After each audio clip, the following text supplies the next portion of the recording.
Lalu beliau SAW ketika dihidangkan si lengan kambing tadi, beliau ambil dan beliau gigit. Bagaimana adab para sahabat? Sahabat tahu Nabi suka bagian itu, diambil dan ya Rasulullah ini silakan buat kamu Rasulullah. Hingga saking sukanya Nabi dengan kambing, orang Yahudi itu tahu Rasulullah itu suka daging kambing. Orang Yahudi itu paling tahu Nabi daripada kita, Pak. Orang Yahudi itu tahu Nabi mereka. Allah jelaskan dalam Al-Quran, alladzina atainahumul kitaba ya'rifunahu kama ya'rifuna abna'ahum. Orang-orang ahli kitab yang diberikan kitab itu mereka tahu akan tanda-tanda nubuah pada diri Rasulullah dibandingkan mereka mengetahui anak-anaknya sendiri. Masya Allah. Maka dalam hadis yang lain, Ibnu Mas'ud mengatakan, qala kana Nabi sallallahu alaihi wasallam yu'jibu zira'. Nabi sallallahu alaihi wasallam yu'jibu itu beliau sangat suka. Bukan berarti mengajaibkan, mentakjibkan luar biasa, bukan. Yu'jibu zira', beliau suka tapi tidak suka berlebihan. Namun sahabat tahu Nabi paling suka sama zira'.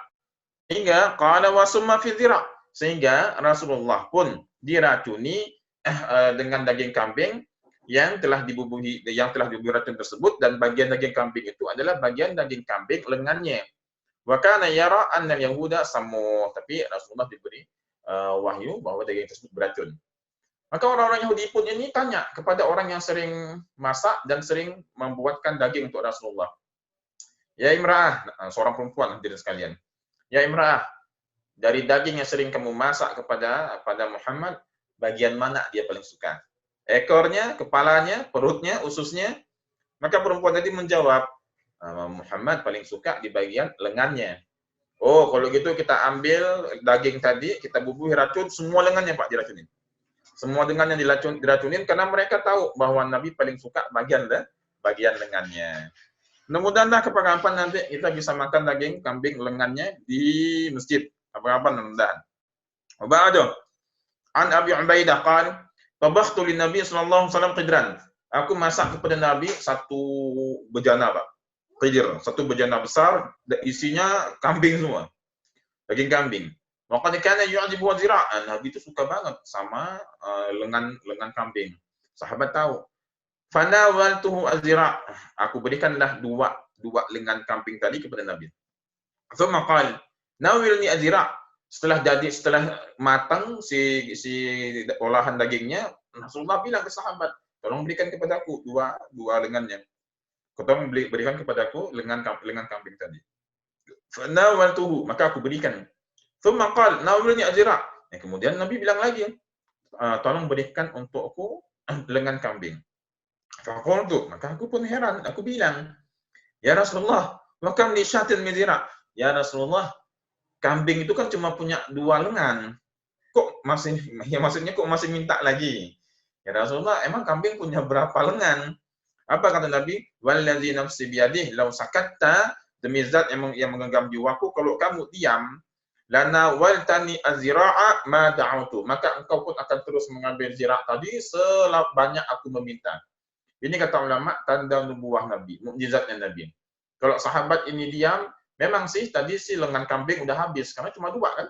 Ketika Rasulullah bilang tolong ambil lagi dua lagi, ya nggak ada lagi kata sahabat. Memang ya Rasulullah emangnya kambing punya berapa lengan?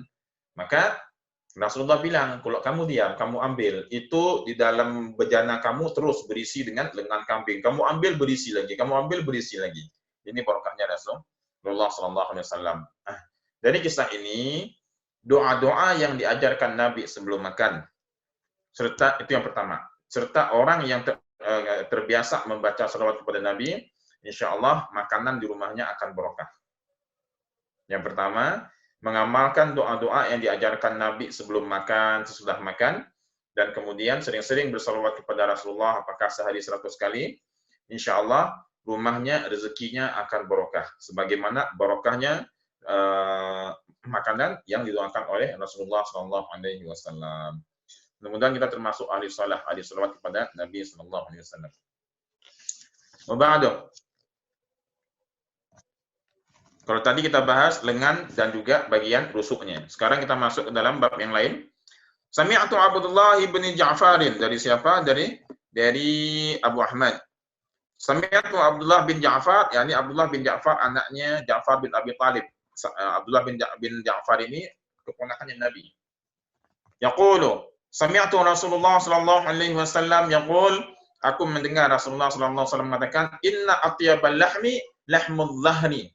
Sesungguhnya daging yang terbaik dari si kambing tadi adalah bagian punggungnya, Pak. Berarti kita ingin bahas dulu, tadi ada bagian lengan, kemudian rusuk, kemudian punggung. Tapi dari ketiga bagian ini yang paling disukai Nabi adalah bagian lengan. Wa ba'du.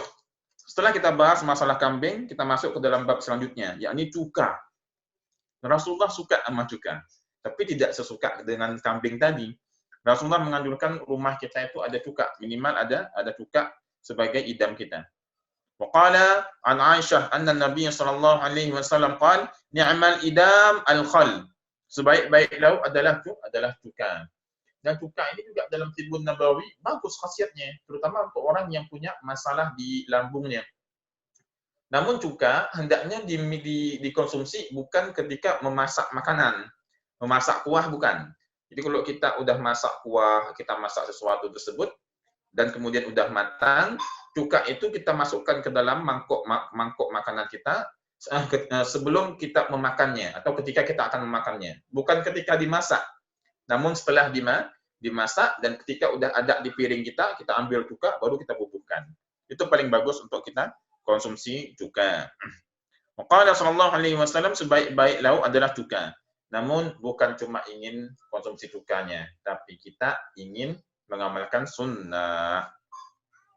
Wa ba'du an Ummi Hani, dari Ummi Hani, seorang sahabiah, qalat dakhala alayya an-nabiy sallallahu alaihi wasallam, Nabi masuk ke rumah saya. Faqala, maka Nabi mengatakan, "Indaki syai', kamu punya sesuatu enggak untuk bisa dimakan?"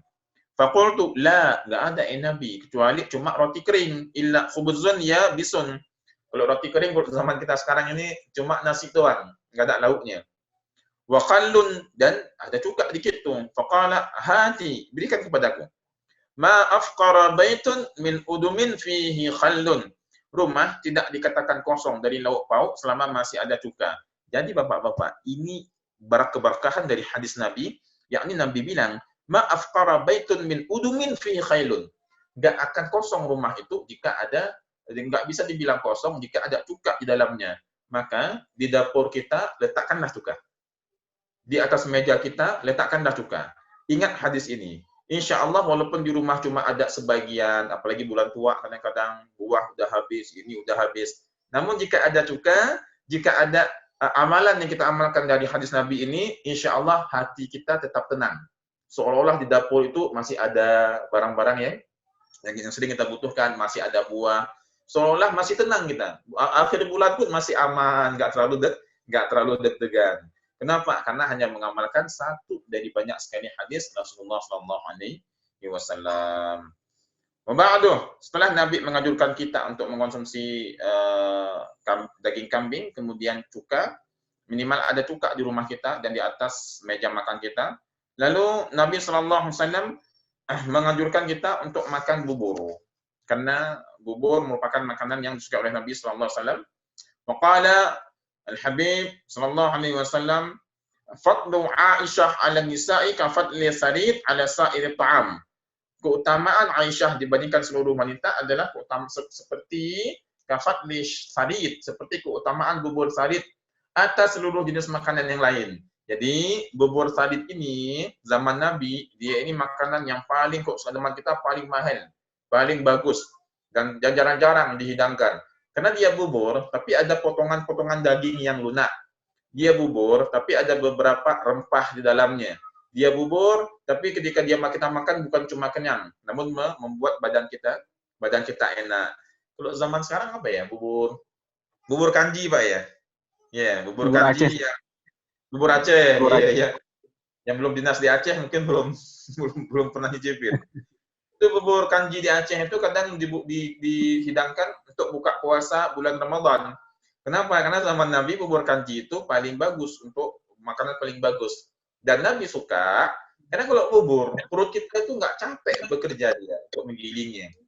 Nggak kayak kita makan berat.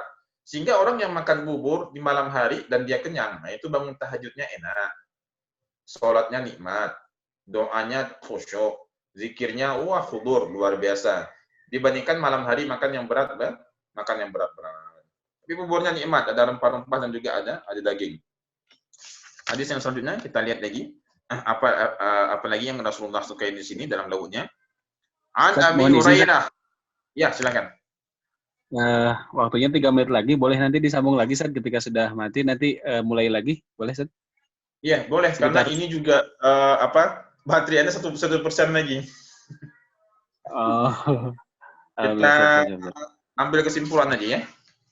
Kita ambil kesimpulan Boleh lanjut, Ustaz, bahwa setelah nanti. ibu yang dirahmati Allah, kita lihat beberapa pola makan dan juga menu dari Rasulullah. Yang pertama, nggak usah khawatir sama daging, jangan takut naik darah lah, inilah itulah. Daging kambingnya nggak berdosa, kambingnya nggak masalah. Yang masalah itu yang masaknya, jangan sampai terlalu banyak santan. Bahkan Nabi suka banget sama daging kambing. Yang kedua, Rasulullah menganjurkan kita untuk menyediakan cuka di rumah, mau cuka apel, cuka yang lain nggak apa-apa. Itu minimal ada di atas meja makan kita. Insya Allah walaupun cuma cuka, kita amalkan hadis ini. Dompet terasa tipis, buah-buahan di dapur sedikit, tapi hati kita tenang, nggak merasa susah sana sini sehingga bisa terjebak ke yang kerjaan yang haram ataupun cara yang haram nantinya. Yang ketiga, Nabi menyukai bubur, apalagi bubur yang ada dagingnya dan ada rempahnya. Nah ini makanan malam bagus ini untuk menghangatkan perut, menghangatkan badan dan semangat bangun tahajud. Hadam ini kayak mudah-mudahan bermanfaat. Muhim apapun itu, selamat datang dari Rasulullah. Kita amalkan dengan penuh cinta. Yang paling simpel sekali yakni perkara sholat. Sholat dari siapa datangnya? Dari Rasulullah. Ketika kita sholat, kita benar-benar meyakinin bahwa sholat ini diajarkan oleh Nabi kami dan kami akan mempraktekkan amalan yang disukai oleh Nabi kami. Sehingga sholat pun terasa nikmat.